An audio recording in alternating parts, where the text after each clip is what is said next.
Have you ever had a leader cast his vision so completely and so convincingly that you were 100% bought in, that you would do whatever it takes to make that a reality? I had that situation in Baghdad in 2004. I had deployed from Germany with the Air Force to work on the $12.8 billion reconstruction program. The first week I was there, I got the opportunity to attend the engineer update to the 1st Cavalry Division.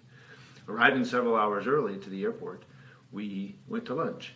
Well, I ran into Colonel Ken Cox. Now, Ken and I had been at Army War College together several years prior.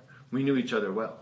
So we had an opportunity to spend the next hour talking about my strategic mission, his tactical mission, and how we could blend those two together. So we felt we were ready. We went to the engineer update. Well, Major General Corelli, the 1st Cav commander, walked in, and he could see something different, a different uniform. And he said, "What in the hell is an Air Force colonel doing in my engineer update?" He looked at Colonel Cox, who said, "I don't know, sir." He looked at me, and I snickered, and I said, "Sir," and I gave him my 30-second elevator speech. He spent the next 55 minutes walking through his strategy of sweat, sewer, water, electricity, and trash. If he could provide this water, provide the electricity, take away the sewage, take away the trash, he could win the hearts and minds of the Iraqi people. He could improve his security operations.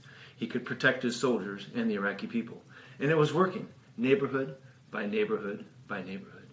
Now, I was convinced that this was a fantastic strategy, and I needed to help him execute it. My first opportunity came the next week. So at the next engineer update, we were talking about installing power substations and the lines to energize those. And two organizations' engineers were arguing in front of the general about who needs to do their part first. Because if they don't do them together, the Iraqi people would steal them. And they didn't want their part stolen. So you could just see the general getting frustrated. "Why don't these people get my vision?" So I said, "Sir, I got this." And I excused the engineers, and we went out, and we talked for 3 to 4 hours. And we finally came up with a strategy of how we were going to make this happen.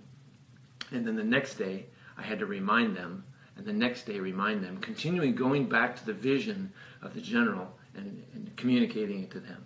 So finally, after 6 weeks, we got the substation installed, and it was fantastic.